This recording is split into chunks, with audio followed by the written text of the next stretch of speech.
finite square wave, which we already started discussing with our recording turned on. So this is the setting of the problem. The wave function is, in principle, written in terms of 4 parameters plus an unknown quantity, which is the K, or the energy, or the Q. They are all related together, which appear here in the K and Q that you see there. Okay? So the problem is that now you can impose conditions on the continuity of the function and of its derivative here and here. So 4 conditions plus an overall normalization. So 5 conditions. And the number of variables that you have are A, B, C, D, 4, plus the energy, which has to be chosen in such a way as to get the bound state. We are looking at this interval here. Now you realize that 5 equations, 5 unknowns, you can solve it, but it is quite a complicated thing to do. Just a bit. But there is a way, there is a shortcut, and the shortcut is related to symmetry. Okay? In the way we have set the problem with the origin in the middle, the potential is clearly symmetric with respect to parity, with inversion with respect to the origin. And you can look for wave functions that are even or odd. Okay? Both are possible. Okay? But in principle, we shouldn't mix them together. We saw already in the example of the infinite square wave that indeed, in this setting, it will have a ground state that is a cosine, the first excited state is a sine, and then a cosine, and then a sine again. Okay? So, in principle, opposite parity wave functions can alternate as you go in the Barrow state sequence. And again, we will study more about symmetry later on, but for the time being, let's concentrate on, say, even wave function, and then following that, we'll look for odd wave functions, okay? So, if you're looking for an even wave function, okay, here, even, how would you write this part of the wave function, for instance? So you want this and this to have the same coefficient, right? So B times that. Cosine. Cosine, okay. Let's redefine what I call B by just calling B cosine of Kx. And if you want an even wave function, then these two coefficients have to be the same, right? And then you say that, for instance, this is equal to d e to the minus qx, and this is equal to d e to the qx. So in some sense, you have now 2 constants only. And for the odd case, it's pretty much similar. You will have here b direct sine of kx. Here you have still d e to the minus qx. And here, if you want something odd, you have to add something like this, okay? So you see that now with 2 unknowns, If b equals to c, if you don't have 2 times b cosine. yes. But I redefine the b. So this is a new b, okay? In such a way that I don't have that 2. You're right. Okay? Yes. Yeah. How exactly you get the even and odd again? It's a choice. I concentrate on even and odd wave function. We will see that this exhausts all later on in a more general setting, that this exhausts all possibilities. If your problem is symmetric under inversion, then the only possibilities for the wave functions are to have parity as a symmetry, which means that they should be either even or odd. You should make not the mistake of thinking that since the potential is even, then the solutions are even. This is not true. But what it is true is that the solutions must have that symmetry as a symmetry. So they must be even or odd under inversion. Okay? The only two possibilities for inversions are even and odd. So again, this is a kind of unpaid debt, which I will pay later on when I will discuss symmetry. For the time being, I will ask you to accept it as a fact. Okay, I have reduced the complexity of my problem to only two variables. Okay, not only that, if I impose that the function phi is continuous in A and also phi prime is continuous in A, automatically, since an even function is automatically continuous in minus A as well, and also an odd function is automatically continuous there, right? So fixing the continuity at one point, you get it for free at the other point. So the solution is considerably simpler. Okay, let's do it. So let's do the even case first. The function is here phi equal to b. Let's write it here. B equal to cos kx. What about the derivative?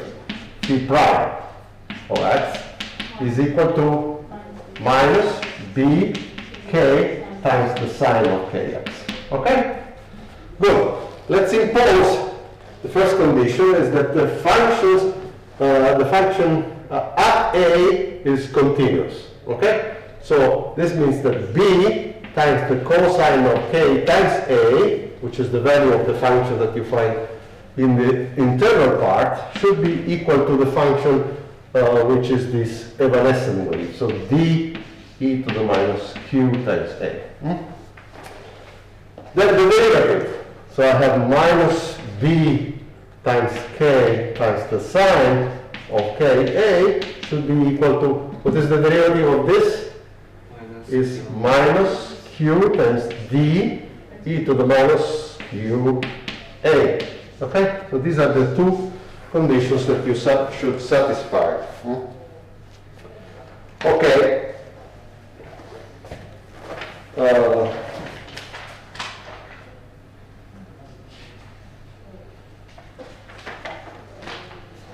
Good.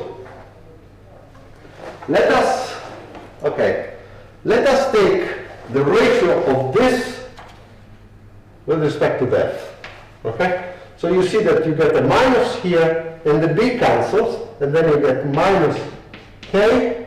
The tangent of k times a is equal to, again, there is a minus, the d cancels again, there is a q, and the e to the minus k cancels as well. Okay? So you see, if you take the ratio of these two equations, the equation becomes simply an equation for k and q, which you remember, they are related to the energy. So somehow this completely fixes now, since I am imposing a particular constraint on k and q, this completely fixes the possible energy that are solutions of this problem. Is it clear? Now, B and D are not really involved in this game. They will be involved in the end because obviously there is normalization and so on and so forth. But as far as the value of the energies that you can have, that's the only equation that you need to examine. Okay? So good. For the even case, the equation to look at is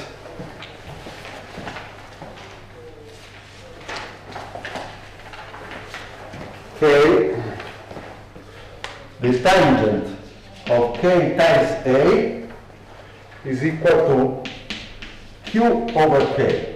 Okay? For the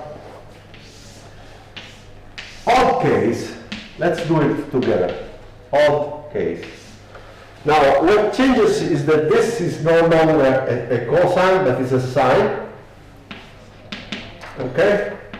Therefore, this is immediately a sine. And when you take a derivative, you get plus b times the cosine. Okay? The rest is the same. The right hand side is the same. Right? Sine from change. Oh, of course, here. Yeah. The derivative is plus k, the cosine. Okay?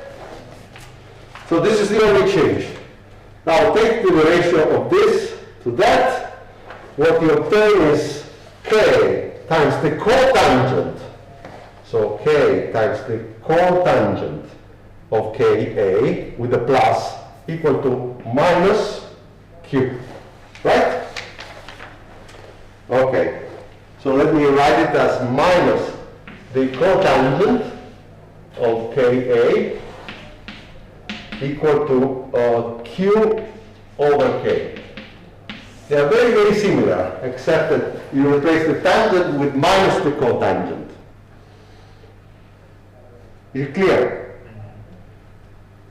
Okay. Now I should solve this problem.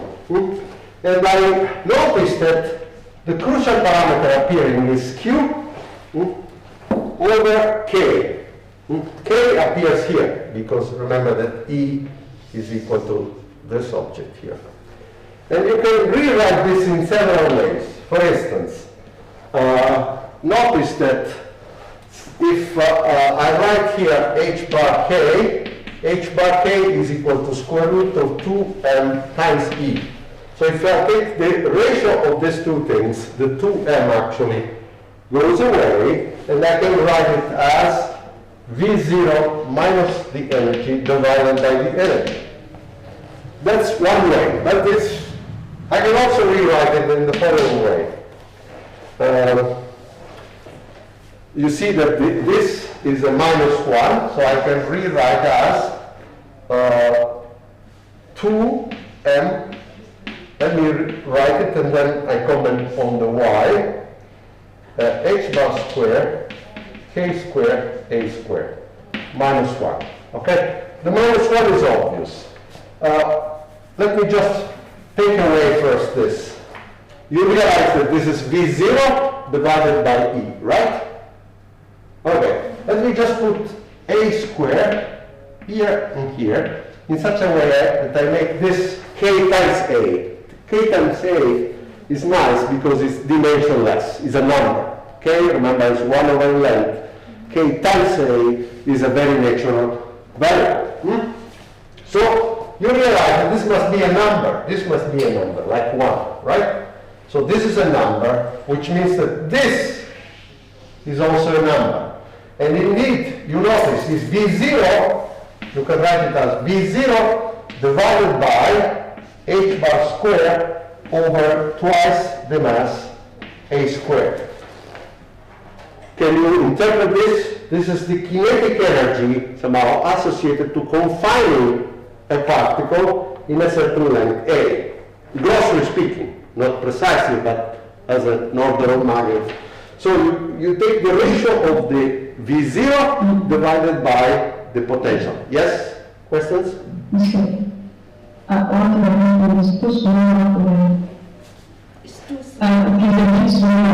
Which one? This?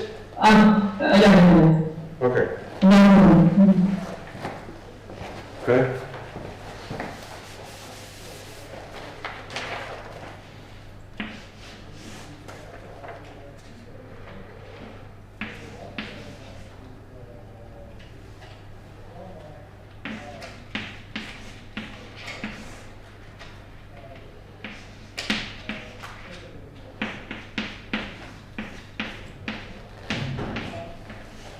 Is it better?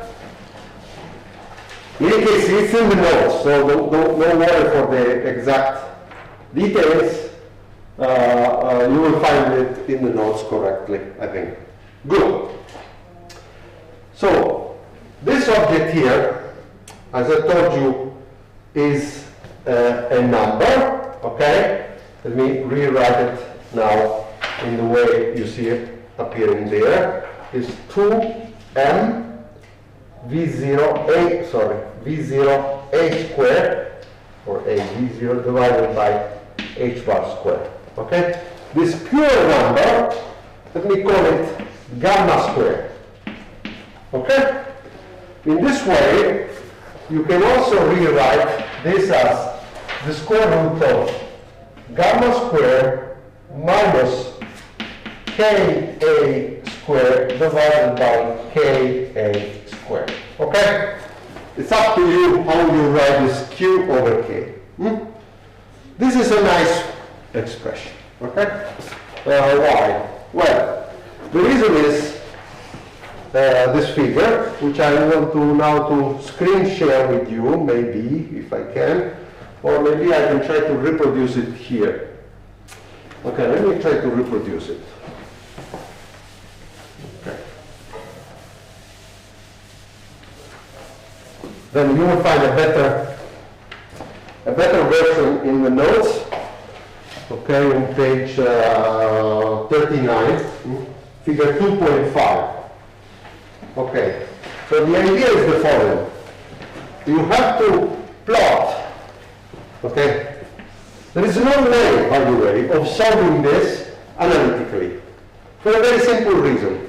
You are mixing trigonometric functions here with algebraic functions like square root and things like this, or better, I mean, they're not called algebraic. Never mind, they have a name, okay? Things that involve square root of, okay. They are like oil and water. They don't like to be mixed together. But once you get these things, typically you stare at them and you don't solve them explicitly. But obviously, the computer can solve it for you in a moment. For instance, graphically, you realize that you have to solve the following problem.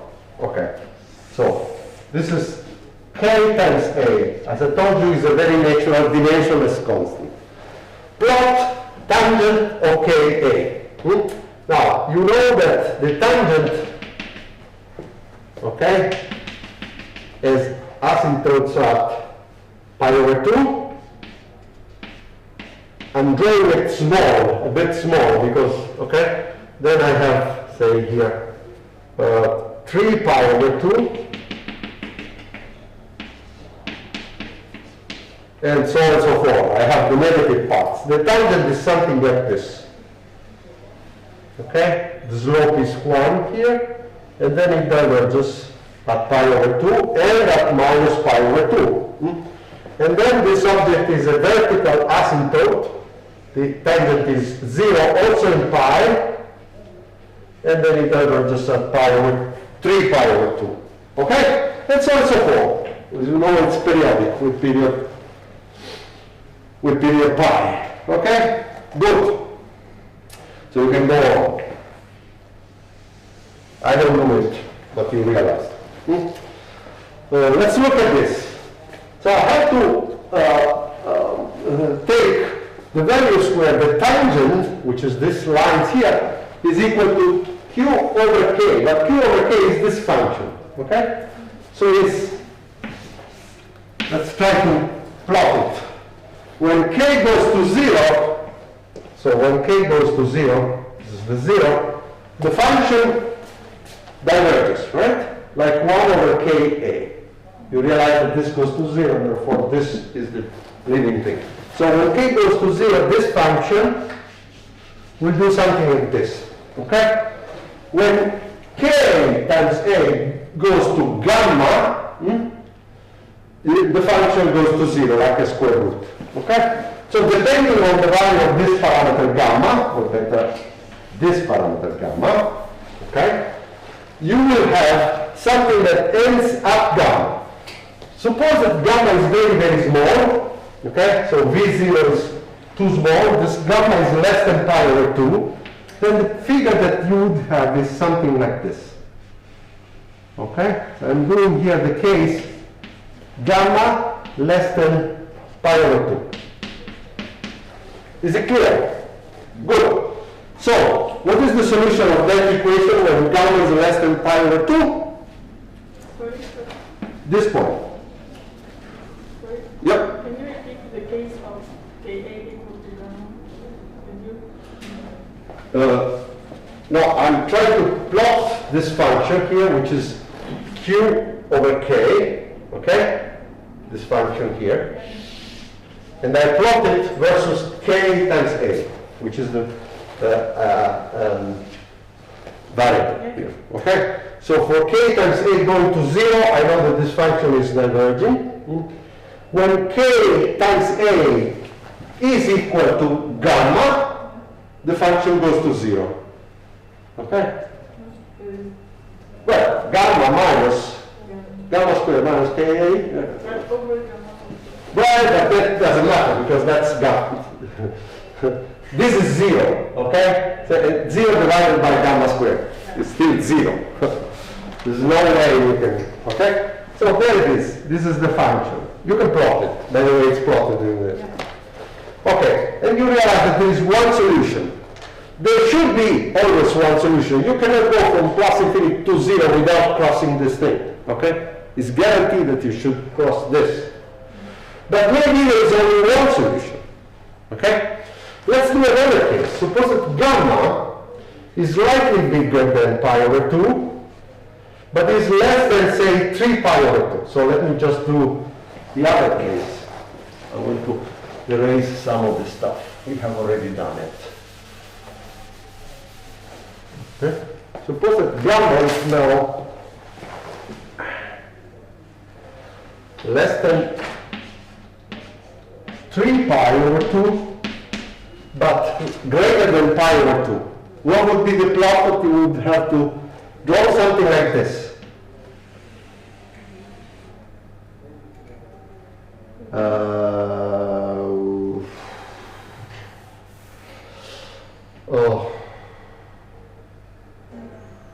No, let me just do the case. I'm doing things wrong. For gamma, not less than pi over 2, but up to pi. Okay, so the first case, I take it back. The first case applies to, say, gamma less than pi. Okay? Because you could have something like this. This is still one solution. Okay? But if you go over pi, so for gamma greater than pi, okay, and before 2 pi, then we have a situation like this. Right? This situation has two solutions. Okay? And so forth. As you increase gamma, you start having more and more solutions. So you have to compare the gamma to pi, 3 pi, and so on. Okay? Is it clear roughly what to do? Very good. Okay, so the number of solutions, even solution, remember this is the even condition, okay, increases. It can be up minimum 1, but it can be 2, 3, by just enlarging gamma, by just making bigger, which means making V0 larger and larger. Okay? As you make the well deeper and deeper, okay, the number of solutions increases. Is it clear? Now let's look at the odd solutions. And I should draw them if I had a different top in a different color, but I don't have. Okay, so I will draw it dashed. So what I need is minus the cotangent. Try to make sense of my drawing. Minus the cotangent is a function like this. It's pretty much similar to the tangent, but it has asymptotes at 0, at pi, okay? And it has zeros at pi over 2, okay? Please try to, because it's the cosine over the sine. And therefore it has zeros where the cosines have zeros. Okay, pretty much a similar shape, but just shifted. Okay? Hopefully this is not too confusing for you. And again, if you look in the notes, you will find a better figure with colors even. Okay? I could share this for you if you really need it, or just open the lecture notes if you have them in your hands. Okay? Now, let's look at the dashed curves now, the minus the cotangent. Now you see, in this situation here, you get no crossing between this curve here and the minus cotangent curve. But in this situation here, you do get not only this crossing with the tangent, but also this crossing. Let me draw it like this.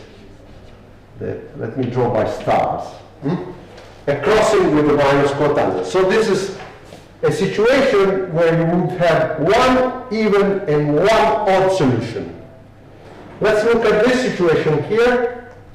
Here you have two even, and you have two odd solutions. But obviously there are intermediate situations like this, where you have two even and only one odd solution. Okay? So in any case, you see that by increasing B0, you start growing with the number of, say, even, certainly one is there, then you get also one odd, then you go on and you get two even and one odd, and then two even and two odd, and then three even and two odd, three even and three odd, and so on and so forth. Okay, so you start gathering more and more solutions in alternating fashion. So even odd, even odd, even odd. Is it clear? Okay. We should just concentrate a little bit on this. And you will see it's not difficult. And you can even write conditions on this gamma where it should go in order to have so many even and so many odd solutions. Okay? It's not very difficult. Nevertheless, it's purely numerical. Okay. Now, you might say, but how this is related to the infinite square well we did a while ago. So, if V0 goes to infinity, which is the infinite square well, what would happen to this picture? Okay? Well, if V0 goes to infinity, while K stays finite, you see that this ratio here goes to infinity. So what I should do is, say, crossing the tangent and the cotangent with a line here that say stays up in the sky at plus infinity. Where would the crossing occur? Well, the crossing with this occurs up pi over 2. The crossing with this cotangent occurs at pi, and then at 3 pi over 2. Okay, so what you recover is that the k that are solutions are very simple. You just look at them. Pi over 2, pi, 3 pi over 2, 2 pi, and so on and so forth. And if you put those k's in the solutions, you realize they are precisely the solutions we got for the infinite square well. So in the limiting case of an infinite square well, you recover what you got. Okay? So again, depending on the depth of this thing, you might have only one solution, for instance. Here. The solution would look like a cosine inside, something like this.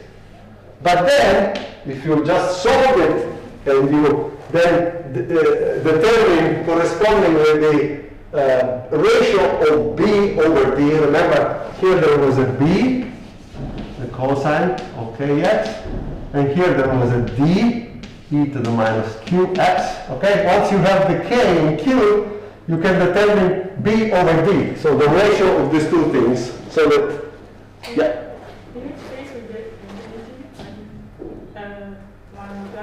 When V0 goes to infinity. Okay? Then this curve, rather than being a nice curve that goes to 0, is essentially a line up in the sky at plus infinity. Is it clear? Okay, so I was trying to describe to you the wave function of the ground state thing. Okay? So it is like a cosine, but it doesn't go all the way to 0 like in the infinite square well, but rather is, say, matched with an evanescent wave, okay, in a way that is continuous with a continuous derivative. Now, continuous and the continuous derivative you should essentially impose by imposing that, remember, that b, the cosine of k times a is equal to d times the e to the minus qa, and this will give for you, say, B over D, okay? The ratio of B over D is this one, okay? So once you have the K and the Q, you can determine the ratio of B over D. And if you want to know B and D, then you impose the normalization, okay? But the ratio is enough to tell you how this function will go up to an overall constant. Is it clear? Good. And so for all the others, okay? So you find the energy by just looking for a graphical intersection of this point, which, by the way, a computer does with a root finding algorithm, okay? If you have two curves, and you want to know where they match, you just write a function that is the difference between these two curves and look for roots, numerically roots of this function. So this is a very, very simple thing that the computer knows how to do very, very quickly. This was just to illustrate to you graphically what it means. Okay? Good. So you can find the energies, you can find the K and Q therefore, and after that you can find the ratio of B over Q. This would be the ground state. The first excited state would look like something like this. So like a sine, but not quite. So it doesn't go all the way to 0. Oh, sorry, I think I made it wrong. It is something like this. Okay. It goes to 0 here, obviously. Odd. Okay. It's wrong. It is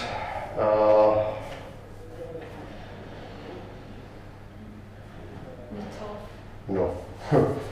Okay. It is something like this.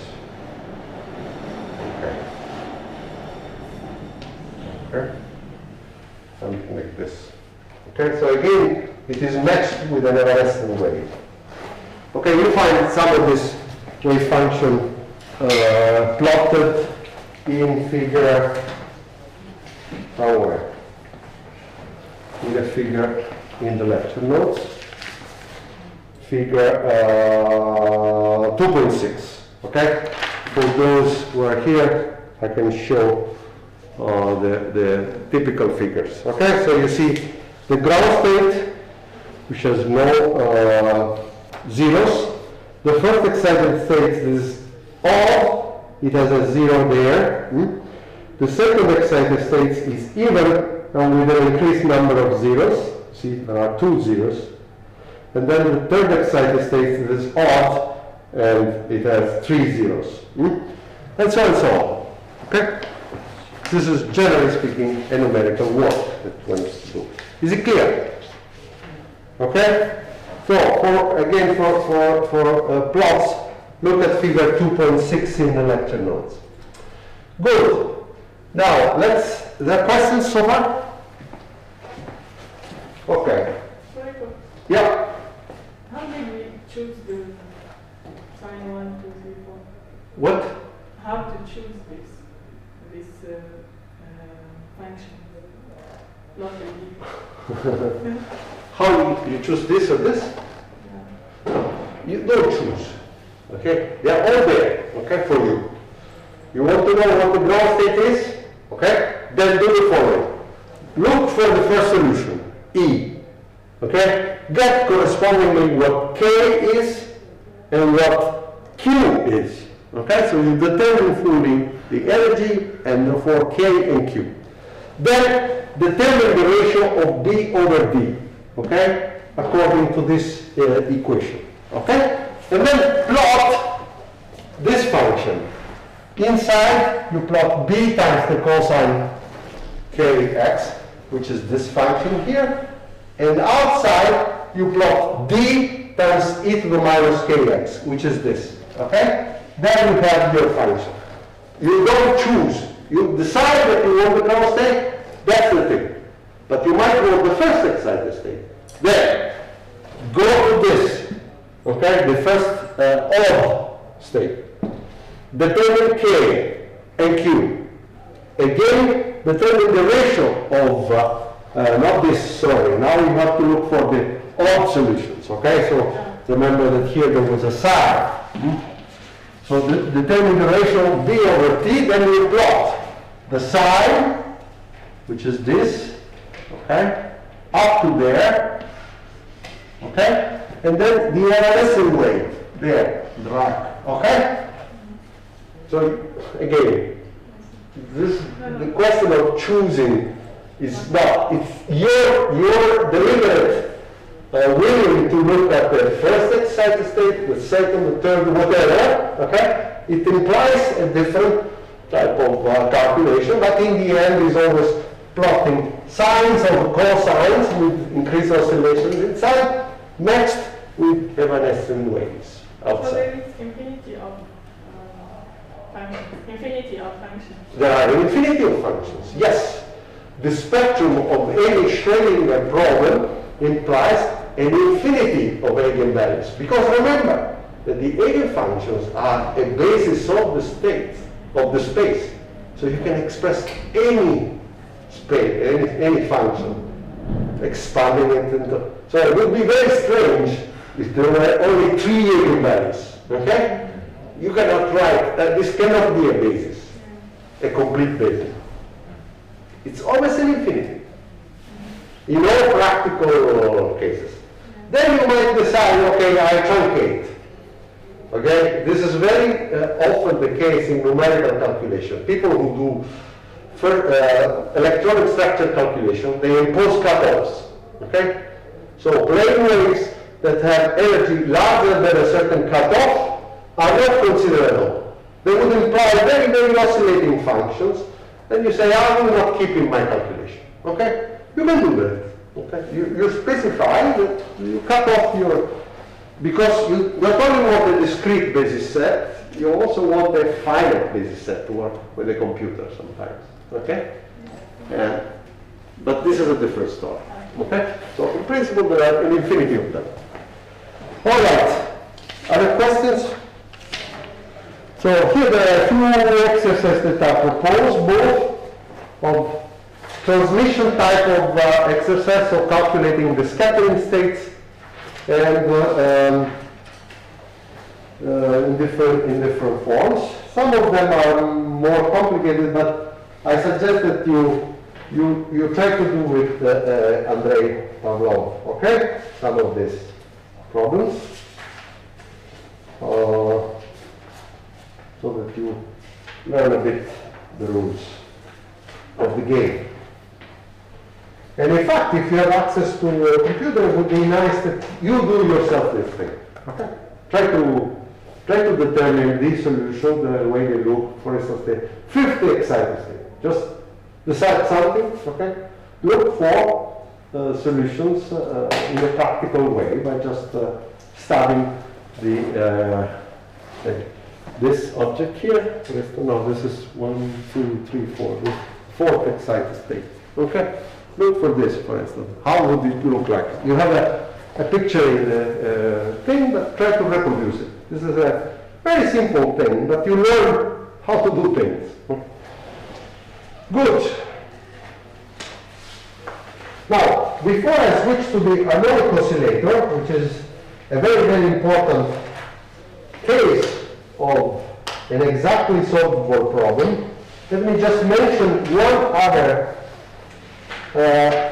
useful case. This other useful case is the case of, I don't want to erase this for some reason. Okay.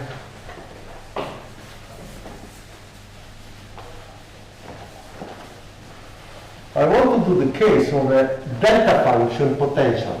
It is a very singular, you realize, potential.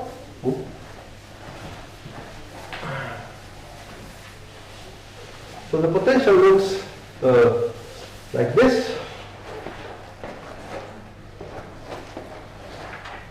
This is the x.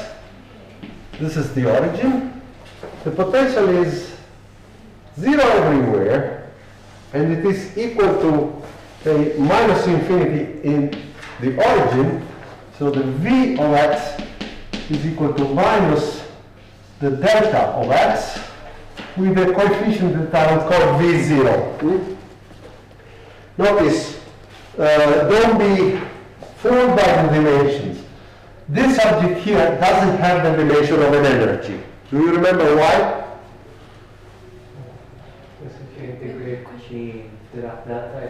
The Dirac delta is not dimensionless, it's 1 over a length. Okay? So this object here has the dimension of energy times length. Okay? Because you want the final result to be an energy. Okay? So don't think that V0 will be an energy. No, it is an energy times a length. Okay. Never mind. It's the coefficient of this delta function. Okay. Comment number 1. Comment number 2 is the following. You might see this, okay, as a finite square well, which you make it thinner and thinner by maintaining the total area constant. Okay, so you remember that you can approach the delta function in many ways. Okay, since you know that the total integral of this v of x is equal to minus v0. Okay, you can devise many different square wells. Okay, which in the end have say a certain length, which I call epsilon. Okay, epsilon goes to 0, but the amount, the energy goes to minus infinity in such a way that the integral inside this thing is conserved. Okay, so you can view the delta function as a very deep and very narrow square well of the type we have described before. And if you do so, you realize that indeed there is a connection with what we did. It's essentially that this internal part disappears, and you just take this evanescent wave and match it with the other. In other words, you do expect that in the end, the solutions for the ground state will be of this kind, okay? Like a tent, of this kind. You notice that the solution is even, but it's singular there. The derivative is not continuous. Is it all right with your understanding of the problem? The fact that the solution is continuous, but the derivative is not continuous? Is it okay for you? Yeah. Remember, we proved that the continuity of the derivative applies when the potential is regular, or at most it has steps. Delta function goes away. If you look at the proof that we gave, the delta function does not apply. Good. So it is okay if we get some function like this. Okay, good. So let's look for an even function. I want a bound state. I want an even function, phi b, phi of the bound state. So something that has, say, some coefficient a, e to the minus qx for x positive, and e to the qx for x negative. Obviously, in 0, it is a. Okay? Is it clear? This is my candidate function. You realize that I want some negative energy here, okay? Some bound state. The potential minimum is at minus infinity. So any bound state should be between minus infinity and 0. If your energy is greater than 0, the particle can fly away. Okay, so bound state should be negative energy. Good. Now, if your energy is negative, in this region here, you have a particle which is free but with negative energy. Therefore, you remember that the only possibility is an evanescent wave, and by parity, the same evanescent wave should go to the right. Okay? This is for an even function. Good. What else? Well, then I impose what? I impose a condition. First of all, the solution is immediately continuous in 0, just look at it, it is continuous. But what is the condition on the derivative? And then we have to think again at the problem. If you remember, our equation looked like this. The limit for epsilon going to 0 of the minus h bar squared over 2m, the integral between minus epsilon and epsilon of the second derivative of, say, of phi of x. This should be equal to the limit epsilon going to 0 of the integral between minus epsilon and epsilon of energy minus the potential times the function. Do you remember that the Schrödinger equation, if you integrate it over a small interval between minus epsilon and epsilon, gives you this condition? Okay? This is what we used to determine the fact that the first derivative is continuous. Now, this object here is indeed the first derivative calculated at epsilon minus the first derivative calculated at minus epsilon. Okay? But now, let's look at this integral here. Although the integration region between minus epsilon and epsilon squeezes to 0, the integral is not 0. How much it is? Can you tell me? Huh? V0 times and phi of 0. Right? There is a minus here, and therefore a plus. Okay, good. So this limit is equal to this number. So this object is minus h bar squared over 2m times the derivative in 0 plus, so immediately to the right, and minus the derivative to the left of the origin. This have to be matching with V0 times phi. Okay? Let's see if we can work this out. Okay? Yes, we can. Sorry, Yeah. why is this integral the energy vanishes? No, it doesn't vanish. Energy times phi is a regular integral. So if you integrate over a vanishing interval, it goes to 0. So the only contribution comes from the singular potential term, which is the delta.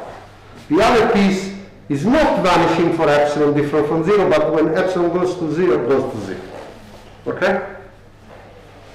Good. So let's calculate this. And you realize that phi prime of B, let's calculate here. Phi prime of x is equal to, here, for instance, is equal to minus q times a times e to the minus qx, and here is equal to q times a times e to the qx. Okay? So immediately to the right, which is this, you get minus q times a times 1. Okay? Good. And immediately to the left, you get q times a times 1. And phi of 0 is equal to a. Right? Okay. So I can rewrite this equality that should be satisfied in the following way. Well, you see that A cancels away, and here I have minus and minus, so we have plus. Oh, sorry, this is very short. See?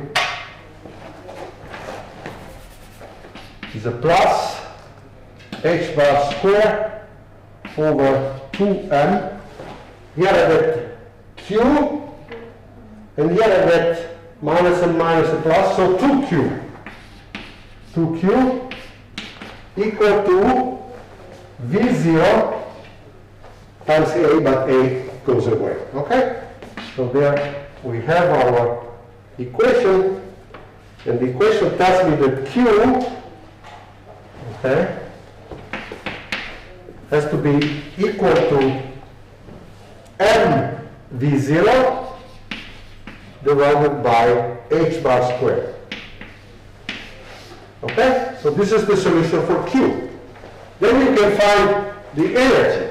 Remember, the energy is minus H bar squared Q squared over 2m. Okay? So there is a bound state corresponding to energy EB equal to minus H bar squared, the square of this divided by 2m. You can verify it is this object here, divided by 2h bar squared. Okay? So I have determined the bound state and the corresponding wave function that in the end are, as I told you, the limit of a very, very narrow and very, very deep square wave. Okay?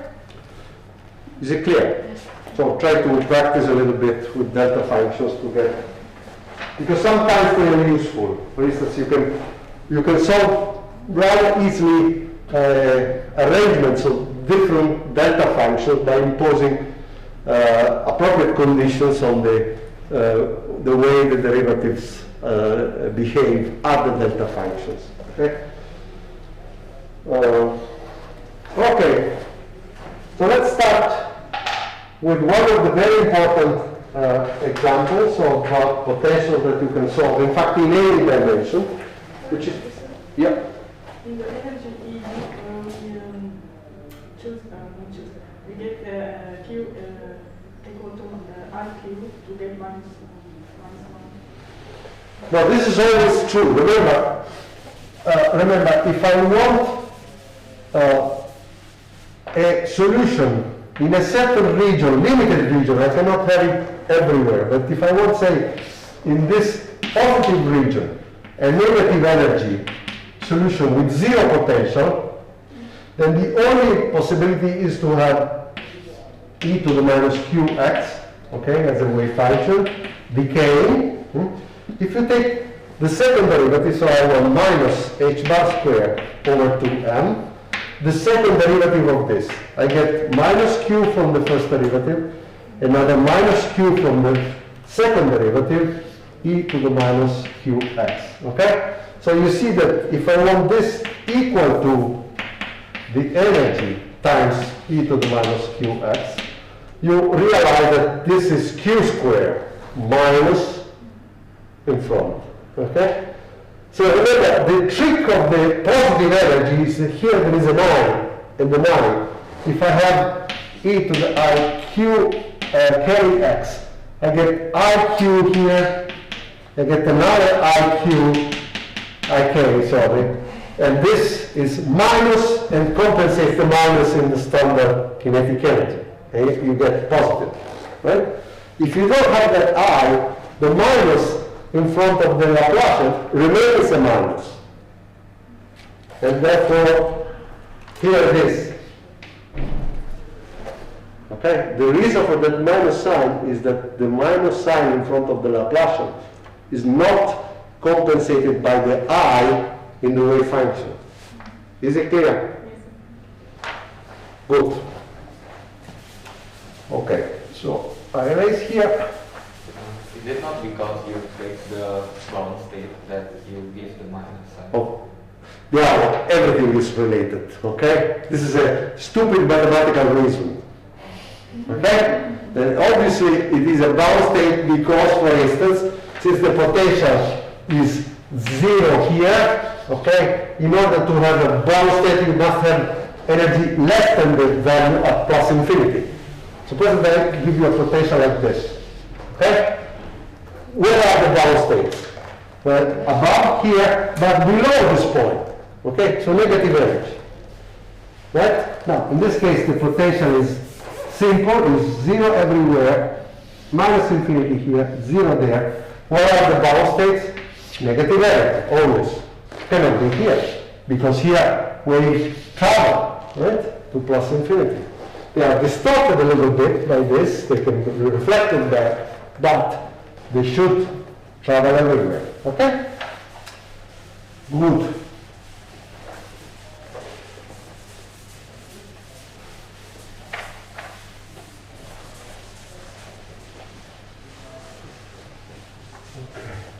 So, harmonic oscillator.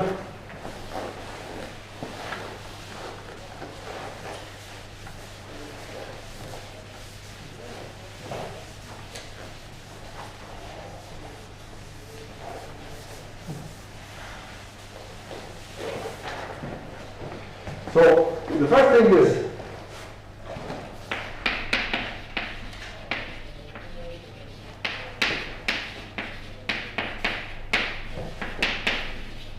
so let me just do some general comments. Suppose that I have a particle in 3 dimensions, okay? So I have P squared over 2m plus a potential that is 1/2 m omega squared, the modulo square of the distance from the origin, okay? This is the distance from the origin. Okay? And I'm using on purpose capital P and capital X because later on I will need small p and small x when I make things dimensionless. So forgive me, for a while I will draw these things capital. Never mind. So this is simply x squared plus y squared plus z squared. Okay? It's the distance from the origin. Okay? And this is p squared plus p squared plus pz squared. So second derivative with respect to x plus second derivative with respect to y plus z. Is it clear? Okay.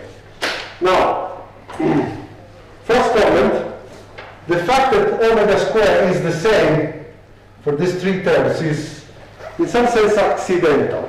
I might even write the potential in this form, 1/2 m omega, say omega x squared plus omega y squared plus omega z squared, okay? I could still solve with the technique I will show you in a second, this more general problem where the potential is likely, say, unsymmetric in some sense. Well, this is the equation of a sphere, this is an ellipsoid in some sense, okay? So if I look, the places where the potential is the same, it is the places where the distance from the origin is the same, so it's a sphere. Well, how it's called, the surface of a sphere. Okay, you understand, right? Okay. In this case, it's an ellipsoid. But nevertheless, the potential is sum of square, sum of quadratic terms. And that's the important ingredient that I will need. Okay. One thing that I should remark about this problem, that I could essentially see the Hamiltonian as a piece of Hamiltonian governing the x variables, say px and x squared, plus a piece of Hamiltonian regarding the y variables, which is this and say this, plus a piece of Hamiltonian governing the z variable, which is say this and this. Okay? Is it clear? So the Hamiltonian is sum of 3 terms, of x, y, and then z. And x with p and y commutes. X with pz commutes. Y with pz commutes. Okay, so every term appearing here, which I remind you is Here I have x and px. X and px do not commute. Their commutator is I h bar. And here I have y and py, z and pz. They do not commute, but everything here commutes with everything here, and so on and so forth. Okay? So sum of three commuting terms. This is crucial to the fact that you can write any solution of this problem. The technique that I'm going to explain is called separation of variables. Separation of variables. Okay?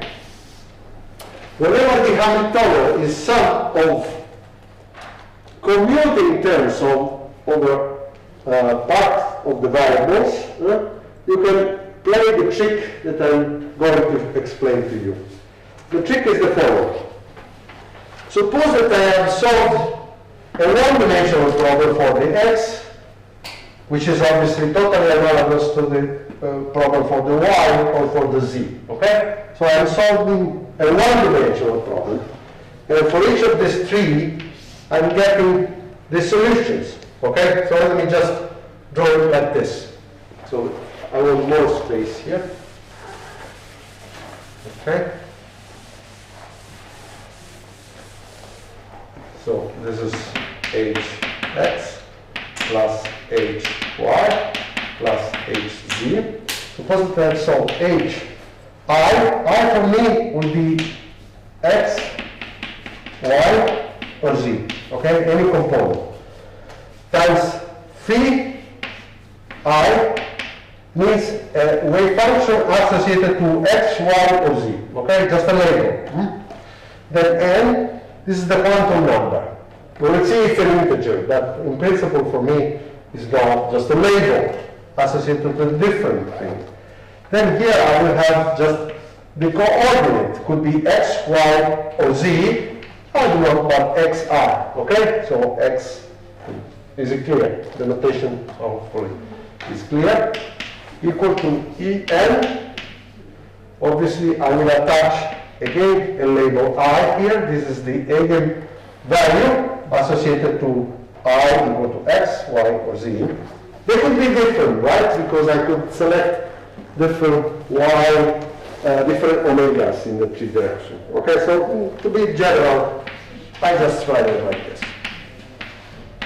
Okay, are you comfortable with this writing? Okay, these are supposedly known solutions of the three one-dimensional problems. Okay, which I still don't know. Part of the lecture will be how to find this. But suppose that I know the solution for the x, for the y, and for the z. Can I come with you and tell you, here is a solution for the three-dimensional harmonic oscillator? Yes, I can. And the solution is the following. I determine a new function phi, which will depend now on three indices. To distinguish them, I will call it n, m, and l. Okay? There will be functions of x, y, and z, and they are determined in this way. I take a function phi for the x, okay, with some index n. Then I multiply by the function for the y with some index m. And I multiply for the function for the z with some index l. Is it clear? I do have these solutions of the three one-dimensional problem. I multiply them together. And my claim is that this is a solution of this problem. In other words, h times phi of n and L equal to some value of the energy, which we'll try to calculate how much it is, times phi. And L. Is it clear? Is it clear? Okay, let's prove. Good. Since this is equal to hx plus hy plus hz, okay, applied to a function that by hypothesis is a product, let's see what happens. So this is phi of x, n times x, phi of y times m of the y, phi of z, n. Okay?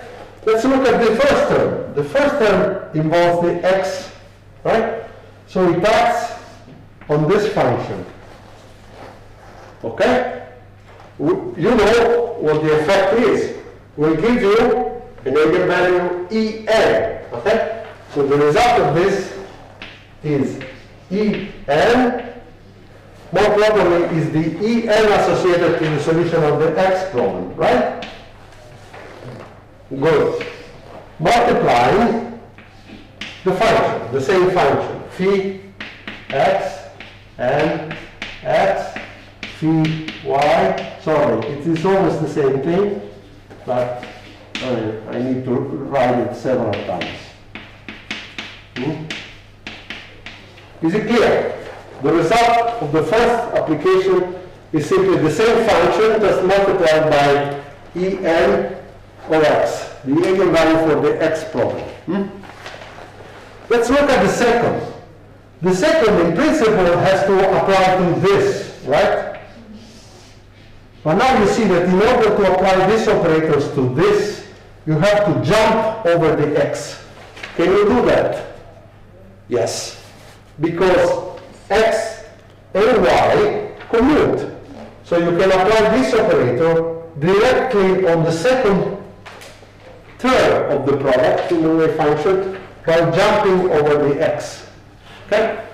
When you do that, it will provide to you simply the energy times the same function. Okay? So I get plus the energy of the y this time. Okay? Obviously with a certain n there.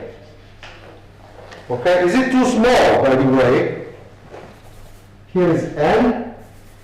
Here is n. Here is x. And here is y. Okay? And the same happens for the z. The z acts on that. You have to jump over x and y. You can do that because they commute. And the result is plus E, Z, L. Okay? So indeed, you always get the same wave function multiplied by an energy prefactor, which you can identify with this. So you realize that the energy will be simply E of N and L equal to the sum of these three pieces. Okay? So as you see, the idea is very, very straightforward. It works for any possible values of the string, not only the symmetric choice. This technique can be applied in many cases. For instance, if I have, say, a potential wave like this, say in the direction, let me call this direction Z, and in the direction, say, Y, I do have no potential. So I have essentially a potential well, which is then extended over the other two directions. Is it clear? I don't know. Okay? So I have a potential in three dimensions that is totally symmetrically x and y, but, okay? So if this is, say, x and y, everything is flat, okay? But here, if you go around z, I have a potential well. Now, this happens in heterostructures. You can make things of aluminum gallium arsenide or aluminum arsenide, and they make devices with those things, okay? So in some sense, you have a situation where the particle is free to travel in the xy plane, while in the z axis, it has a finite square well potential. You can separate the variables and write the total energy as the sum of the free motion in x and y, k squared over 2m, plus the bound states in the z direction. Okay? And this is at the core of many applications of, say, quantum mechanics to devices where you have wells confining the electrons. Okay, so this is just to allude to possible other applications of this equation. Okay, good. Let's, so I hope I convince you that in many cases it's enough to study a one-dimensional harmonic oscillator. Actually, for harmonic oscillators, this is true in any case, okay? Harmonic oscillators always allow you to separate the variables, and you can reduce yourself to study essentially a 1D problem. So I now eliminate the arrows here. This is p squared. I eliminate the arrow here. This is x squared. Okay? Only the x is enough. If I know how to deal with this, I can deal with the y, with the z. I can glue together, and I obtain any harmonic oscillator in any dimension. Before I proceed, let me just comment on the fact that this problem is so important because it occurs very, very often in physics, that you do have a complicated problem, but you simplify it. For instance, suppose that I give you a molecule. The molecule has two particles, say H2 for instance, okay? And I tell you, okay, as a function of the separation between these variables, okay, I have a potential that looks like this, okay? So this is the separation. Now you know that the minimum of the potential is essentially the equilibrium, classical equilibrium point of the things, and then the two particles actually vibrate around this. This is called the vibration spectrum of the molecule. It's important. Now you might say, okay, so studying this potential is a complicated thing, but close to the minimum, okay, I essentially approximate with a parabola, okay? So I transform a complicated problem into a simple problem because the harmonic motion associated to small oscillations around the minimum is harmonic, and therefore I can solve just a quadratic problem and tell you, for instance, that here there is a vibration of ground state, then the first excited state, and so on and so forth, roughly equispaced, as we will see for the harmonic oscillator. Okay? So, remind that this occurs in very, very many situations when you approximate the complex thing. For instance, phonons. Phonons are quadratic approximations of the messy vibrations of atoms in solids. Okay? You just approximate the overall interaction potential with an harmonic potential, and you diagonalize your harmonic oscillator problems. Okay? It's slightly more complicated because you have many ions, and not only one harmonic oscillator. Have you done phonons already? Not yet. But when you will do, you will notice that the crucial ingredient is an harmonic oscillator of this form. Okay.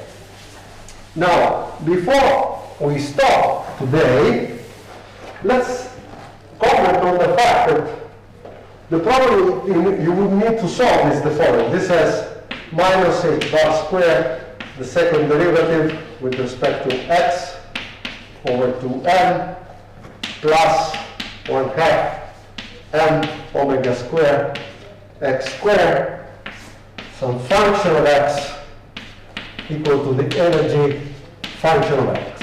This is the Schrödinger problem that I need to solve. First of all, we will devise an algebraic way to solve this differential equation. Okay? So we'll solve it in a smart algebraic way. See you next time. Second, you see it's full of constants. Some of them are important physical constants like h bar.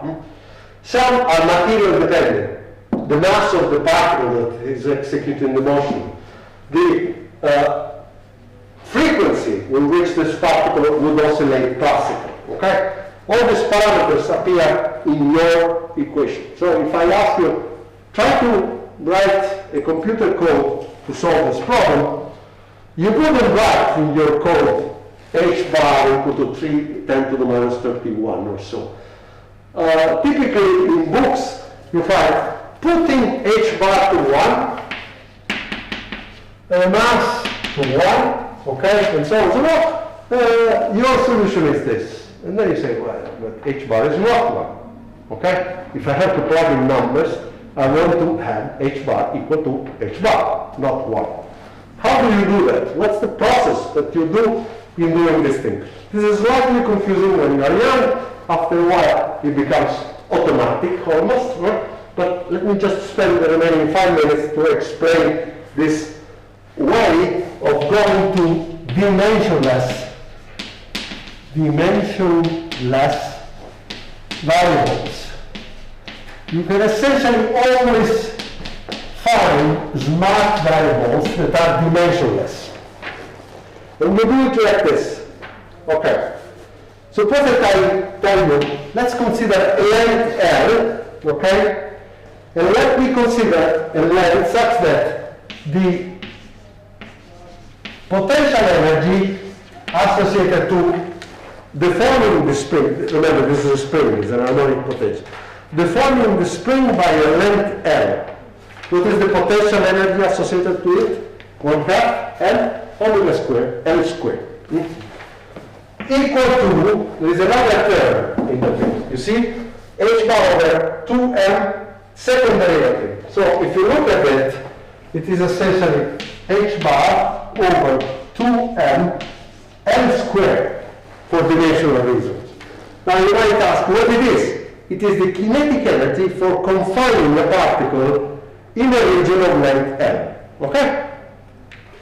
Whatever these things are, you can decide that you want to use L such that these two terms are the same. Okay? Well, if you do so, you can solve the algebra for this problem rather easily, right? This is a choice, okay? Again, I'm free to do that, and I choose L in such a way that this equation is satisfied. What is the solution? Notice that this goes away. The m can be put here, so it becomes m squared. L squared can be put here. Omega squared can be put here. You realize that what you have is the following. L squared is equal to h bar over m omega. Okay? So this is one step. Or if you want, L equal to the square root of h bar over m omega. Okay? Good. Let's decide that we measure all lengths in units of this same thing, which is a creature which has to be weight out of h bar, the mass of your particle, and the area of your potential. You can do that. It's so many microns, so many angstroms, so many whatever. Okay? Now that I have L, I can easily invent a dimensionless x, which is the true x divided by L. This means measuring the positions with unit L, right? X is equal to 1 when big X is equal to L. 2 when big X is equal to 2L. Okay? So I'm using L as my unit of length. Not in meters, but L. Good. And this is dimensionless. Okay? How do you use a dimensionless momentum? Well, I have to divide the momentum divided by the natural units of momenta. Remember, momenta are h bar times the gravity. So h bar divided by length, h bar divided by L. Okay? This object just a one moment reflection, you will realize it is dimensionless. Okay, so this is equal to L times h bar divided by h bar times the momentum. Okay, remember the momentum is minus h bar, the derivative with respect to the position, big X. And here you put L and you put h bar. So you see that the h bar goes away, and this is equal to minus, oh, there is an I, the derivative with respect to small x, okay, not big X, because it's x over L. Okay, so you see that the dimensionless momentum is minus I times the derivative with respect to dimensionless position. H bar does not appear any longer. It's as if H bar was put to 1. Okay? But you know very well where it's hiding. It is hiding in a length which contains H bar and the material parameters. Okay? So if I need to reconstruct who is who, I know how to do it. Is it clear? Good. So these are the dimensionless variables.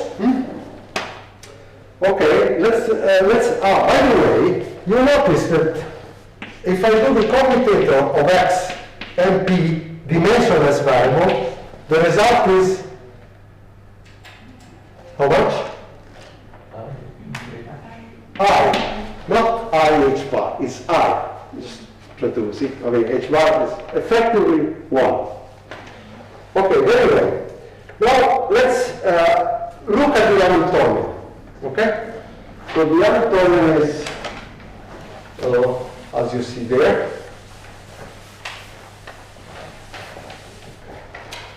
So let's consider this object here. This object, I write it here, is 1/2 the mass omega square x square. I write it as L square x square over L square. Okay? Or if you want, like this. Okay? So this is equal to 1/2 the mass omega square L square times small x square. Okay? So immediately you see that the quantity that you have there is m omega square L square. This is an energy, right? Let's substitute this object here into that. Okay? So m omega square L square, let's put this value for L square, is equal to m omega square times h bar over m omega. Right? So h bar remains, m goes away, omega goes partially away. This is h bar omega. Okay? So in front of this thing here, I do have h bar omega. Remember our first lectures, blank. Okay? Good. So this piece of the Hamiltonian is in fact h bar omega divided by 2, there's a factor 2, x squared. Very good. Let's look at this piece here. So this is p squared, so h bar squared is a minus, well, no. Let's look at h bar squared over twice the mass. The momentum, sorry, no, I'm messing up. Okay? Let's substitute this expression here. So this is equal to h bar over L times the momentum, dimensionless, squared. Because remember that the momentum, big P, is given by this expression. So this is h bar squared over twice the mass, L squared, times the momentum squared. But if you look at this expression here, Okay? You realize that this object here, I think that I did some manipulations here. This object here, h bar square over ml square, is nothing but equal to the object that we just calculated. So this is another h bar omega that is hiding here. H bar omega over 2 p squared. Okay? So you see, with this choice of L, I have not only defined two new dimensionless variables, but my Hamiltonian becomes now extremely simple. It becomes equal to h bar omega p squared over 2 plus x squared over 2. Isn't it beautiful? So, there is a constant involved, which is an energy. How much is this energy? H bar omega. What else would be there? What about the remaining part? Is a quadratic in the momentum, quadratic in the x, but all coefficients are 1. They have disappeared. The mass is 1, h bar is not there, m is, omega is 1, okay? So in some sense I have got rid of all constants in one shot, okay? So when I put things on my computer, I need not to worry about h bar being 10 to the minus 31 or, no, everything is 1 in my computer, okay? So I do all my calculations, and when I determine a certain wave function, I know that this is a wave function written in terms of dimensionless variables, okay? So I can calculate how much it is at a certain position in space by remembering that there is a well-defined length, okay, that is somehow hiding inside this x. This length is called the oscillator length. Oscillator length. Okay? So depending on what is the material parameters, could be anything you might have. Okay, so this trick is useful every time you have not only a numerical problem, by the way. We will, next time, we will essentially start from here, okay? And from the fact that x and p is equal to r and not h bar, okay? So all the h bars and the parameters are hidden in our dimensionless variables, and our solutions will be much, much simpler because we will not have to be worried about all these parameters in our equations, okay? So this is a useful trick. All right, so see you. What was the physical meaning when you define the dimensionless? Length? Yeah, the length. Well, it is a length, okay, so chosen that the average potential energy associated to distorting this spring is equal to the kinetic energy for confining a quantum particle in that region L. I mean, it's nothing but an algebraic choice, okay? Don't worry for the physics. This not, I mean, it's a useful length in this problem that makes everything happy, okay? Don't think, but this is not a free particle, so why are you telling me that the kinetic energy is this? No, obviously it's not this, the true kinetic energy. That doesn't really matter. If I have h bar square over ml square, that's an energy, by definition of all the dimension of the things. Okay? I want this energy to be equal to this energy. That's it. Choose L such that these two energies are the same. Okay? You can always find such an L. Good. Once I have that L, this is my unit, not the meters. L. Okay? Yeah. So, in the case that we are not looking at vibrations or oscillations, if we are looking at, because I know that this is more or less similar idea with Bohr radius, if we equate the... We'll do the same trick for the hydrogen. Yeah, for the For a very, very similar reason, in the hydrogen atom, I would do a very similar thing. I would say E square, this is E now, not L, over a length, okay, equal to h bar square divided by the mass, the Bohr radius square.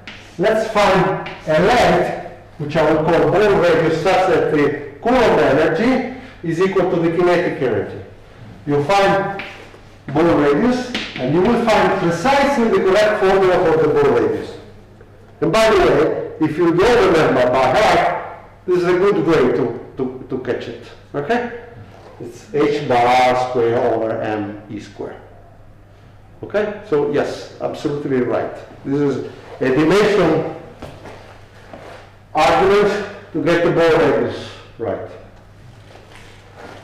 Okay. So I think I stop here.